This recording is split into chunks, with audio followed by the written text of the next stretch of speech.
Alright, sewaktu jualan, kesalahan terbesar nih, orang tuh nge-push produk, ini loh bagus, ini bisa ini bisa ini, bisa itu, bisa itu, bisa itu. Di-push.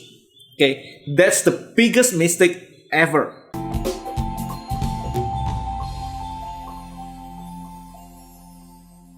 Alright guys, di video kali ini saya ingin membahas tentang 3 kesalahan sewaktu Anda jualan. Alright, jualan.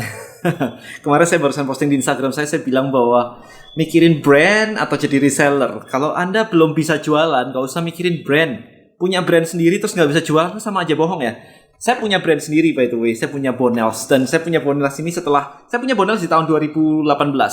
Saya sudah berjualan sejak tahun 94, 94-an lah. Ya jadi berapa tahun itu? Sudah 21 tahun saya jualan, baru saya punya brand sendiri. Right, so saya udah mulai jualan dari suplemen, saya udah jualan kelas, saya udah jualan macam-macam lah. Pokoknya udah jualan banyak hal. MLM juga pernah, semuanya pernah. Jadi barulah punya brand sendiri 2018. Jadi kalau Anda belum bisa jualan, kemarin tuh di videonya begitu ya. Jadi reseller dulu enak kok. Jadi reseller dulu Anda belajar jualan. Oke, begitu Anda sudah bisa jualan, Anda sudah punya database customer-nya, udah punya database gede, Anda jualan punya brand sendiri enak. Intinya itu, Anda bisa tonton video saya yang lainnya untuk membahas tentang itu. Nah, anyway, saya ingin membahas di video kali ini adalah 3 kesalahan sewaktu jualan. Alright, sewaktu jualan, kesalahan terbesar nih, orang tuh nge-push produk, ini loh bagus, ini bisa ini bisa ini, bisa itu, bisa itu, bisa itu. Di-push. Okay, that's the biggest mistake ever. Anda mau chatting kayak mau pakai WA, mau closing gimana pun, kalau Anda nge-push produk Anda tanpa tahu yang nomor 1, saya tulis nomor 1. Yang nomor 1 adalah kebutuhan customer Anda, atau jangan customer ya, belum customer kita ngomongnya kebutuhan prospek. Kebutuhan prospeknya apa? Jangan sok tahu di sini, right? Kebanyakan dari kita sok tahu, ini kan bagus, jadi kan pasti butuh ini. No, ini kan omongan Anda, bukan otak dia, bukan dia ngomong. Anda harus cari tahu kebutuhan dia apa. Clear, number 1. Ini kalau Anda bypass nomor 1 dan nomor 2, nomor 3 nggak penting. Karena Anda tidak mengadres kebutuhannya dia. Kebutuhannya dia apa? Nomor 1 di situ. Anda cari tahu. Anda mau jualan asuransi. Kebutuhannya apa dulu? Anda mau jualan... Ya, bagi Anda jualan asuransi, penting lah, inilah proteksi dan sebagainya. Itu kan di kepala Anda. Customer Anda mikir itu nggak? Atau bahkan pertanyaannya, customer Anda ngerti nggak kalau dia butuh itu? Kalau bahkan dia nggak ngerti sama sekali, berarti kebutuhannya nggak ada. Kalau kebutuhannya nggak ada, Anda mau push kayak gimana, produk Anda sebagus apapun, nggak bakal bisa. Karena nggak butuh. Oke? Karena dia tidak aware terhadap kebutuhannya. Dia tidak tahu bahwa asuransi itu penting. Misalnya kayak begitu. Oke? So, kebutuhan ini harus digali dulu. Harus muncul, harus diucapkan dia. Nggak boleh dipakai prediksi, asumsi. Kan penting, kan ini. Semua orang kan butuh makan sehat. Ya, menurut Anda semua orang butuh makan sehat. Kalau semua orang butuh sehat, nggak ada orang rokok. Selesai gitu. Ya kan, jadi kebutuhan itu perspektif, teman-teman. Kalau semua bilang bahwa merokok itu merugikan kesehatan, kok ya tetap laku-laku aja ya rokok ya? Ini perspektif. Jadi buat dia, rokok mah nggak apa-apa, yang penting gue olahraga. Nah, itu kan perspektif.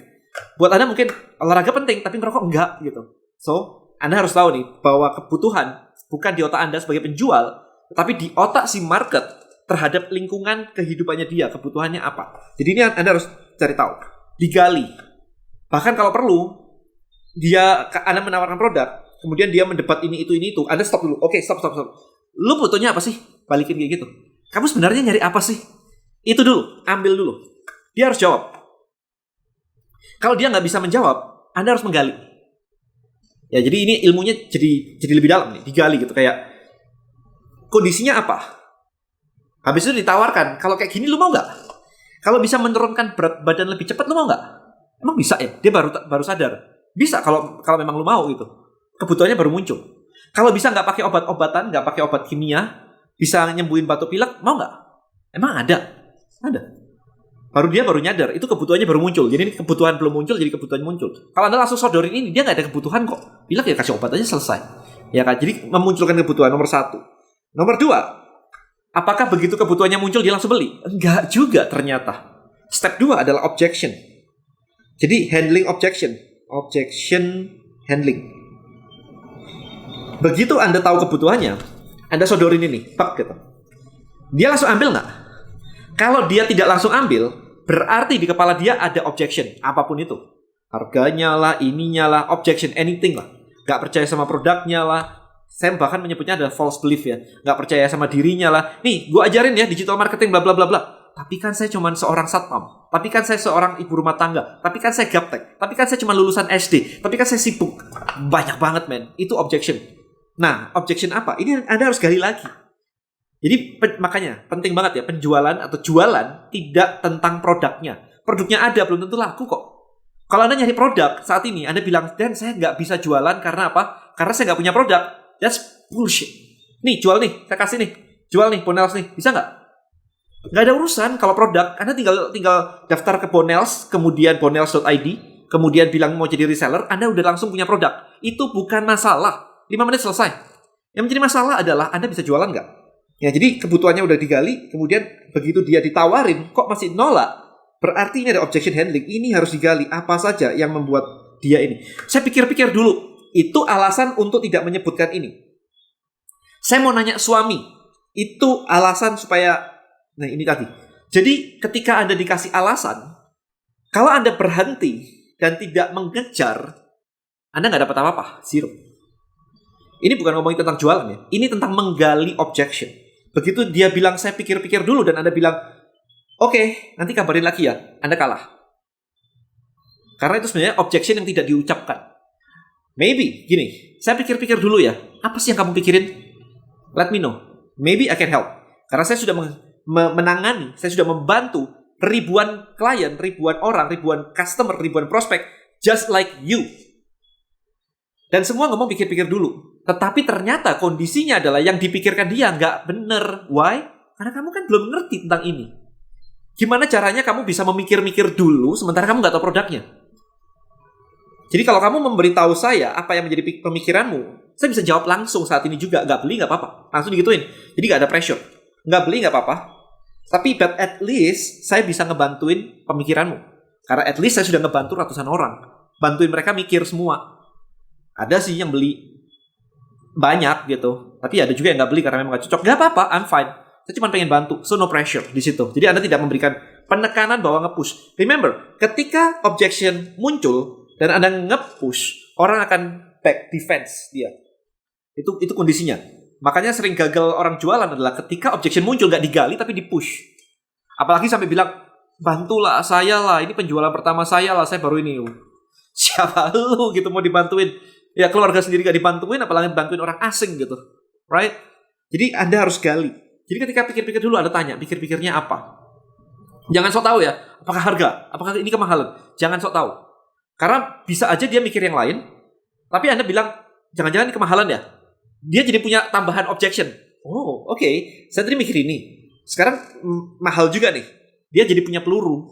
So, jangan dikasih ide. Objectionnya dikasih ide. Anda yang harus gali. Jadi jangan sok tahu. Oke? Apakah, apa? Tanyain aja apa gitu. Kenapa? Apa yang kamu pikirin? Mas suami saya boleh nggak ya? Oh, langsung Anda cari nih. Objection handling. Kita bahas objection handling lain kali. Tapi intinya adalah Anda harus cari objectionnya apa. Penolakannya itu apa.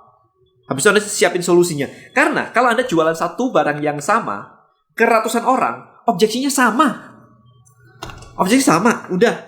Paling ya 5 gitu misalkan ya. Misalkan 5, ya udah muter-muter 5 itu aja. Kalau nggak A, B, C, D, E gitu. Kalau nggak itu. Kalau nggak itu gitu. Muter-muter sama. Nggak akan ada objection baru. Ya, jadi kalau Anda sudah biasa jualan, akan sama. Nanti ketika Anda masuk ke dunia online, itu jadi gampang. Karena Anda sudah punya list of objection. Penolakannya udah ada list. Jadi Anda tinggal broadcast email, pasang konten ini, itu. Ya seputar itu doang gitu. Udah gak ada yang lain. Sesimpel itu. Nah yang ketiga. Ya, ini 3 kesalahan waktu jualan adalah lupa closing. Lupa closing. Yang Anda lakukan adalah Anda edukasi dan berharap dia mengerti dan tahu-tahu pengen beli. Anda lupa closing. Jadi Anda mau ambil yang mana? Jadi Anda mau ambil yang warna apa? Jadi Anda mau bayarnya kapan? Mau bayar di tempat, bayar COD, atau bayar transfer, atau pakai kredit card? Mana? Anda lupa closing. Oke? Dan ketika closing ini penting banget. Banyak orang begitu nawarin pun. Misalkan ini. Kamu mau beli yang warna. Misalkan ini ada 2 jenisnya. Ini warnanya sama. Oke, nih. Anda mau yang warna ini atau yang warna ini? Begitu orangnya mikir, Anda masih ngoceh. Anda masih bilang kayak, yang ini sih enak sih ini buat anakmu yang ini untuk apa nih? Batuk, pilek ini ya, cough and flu. Yang ini untuk happy tummy ini biar doyan makan. Anda masih ngoceh gitu. Remember guys, ketika Anda closing something dan dia mikir, yang ngomong duluan kalah. Tekniknya begitu. Jadi kalau Anda masih ngoceh terus, dia akan langsung break. Jadi dia lagi memikir kan, Anda mau milih ini atau ini. Dia lagi mikir nih, ini atau ini atau ini. Lagi mikir begitu dan Anda kasih ocehan nih, kasih ocehan. Yang ini bisa ini. Dia lupa untuk menutup closingnya. Dia akan menanggapi Anda. Oh, emang anakmu gitu? Kalau anakmu gimana? Dia langsung nanya, kalau kamu anaknya gitu. Jadi panjang, dia melebar kemana-mana. Padahal sesi itu adalah momen di mana Anda closing. Begitu closing, Anda lempar bola nih. Dah, nih kamu pilih nih, ini atau ini. Dah, gitu. Jangan diajak ngoceh-ngoceh, dia nggak milih-milih nanti. Right? So ini crucial banget ya ketika closing ya. Begitu Anda kasih closing statement, Anda harus diam. Saya pernah paling lama 10 menit. Literally 10 menit. Ini jualannya MLM by the way. Jadi angkanya jutaan. Angkanya sekitar 7 juta waktu itu. Sekitar 7 juta. Dan kita di cafe, saya lempar pertanyaan. Oke, kamu mau join paket yang ini atau paket yang ini? Dia ngelihat tulisan saya di iPad. Dia ngelihat tulisan saya begitu. Lihat tulisan saya, ngelihat saya. Lihat tulisan saya, ngelihat saya. Saya silent, diam, nggak boleh ngomong. Ingat, yang ngomong pertama kalah. Right? So, terus kayak begitu. Dia lihat lagi. Dan saya cuma senyum aja. Karena bola di tangan dia. Pertanyaannya adalah lu pilih yang mana? Jangan di distract dengan noise yang lain. Akhirnya dia decision. Oke deh, gue ini deh. Karena udah itu pressure-nya di situ tuh. Karena apa? Kebutuhannya udah clear, objection-nya udah terhandle dengan baik. Ketika closing, itulah baru ada pressure. Pressure-nya gitu. Lempar pilihan, Anda lepas tangan. Itu baru pressure.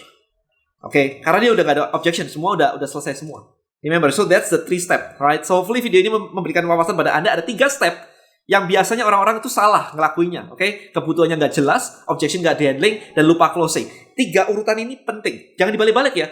Jangan malah closing duluan. Ini kebanyakan orang closing duluan, lupa objection handling, gak peduli sama kebutuhan.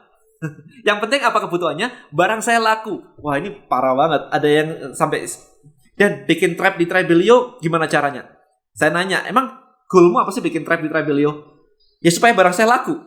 Man, orang gak peduli barang Anda laku. Orang peduli terhadap problem dia punya kebutuhan apa. Itu yang jadi penting banget buat Anda. Alright. So hopefully guys, video ini memberikan wawasan. Anda bisa mulai jualan. Buat saya simple banget. Followernya ada di Santoso, malu-maluin kalau nggak bisa jualan. So tonton ini ulang, praktekin. Tonton lagi, praktekin. Kalau perlu tulis di komen. Dan aku udah nyoba nih step 1, step 2, step 3. Nomor 1 ada masalah di sini. Nomor 2 ada masalah di sini. Saya baca komennya. Oke? Langsung komen di bawah. Udah coba yang mana aja. Kita bahas di situ. Alright guys, thank you so much. See you in the next video. Bye-bye.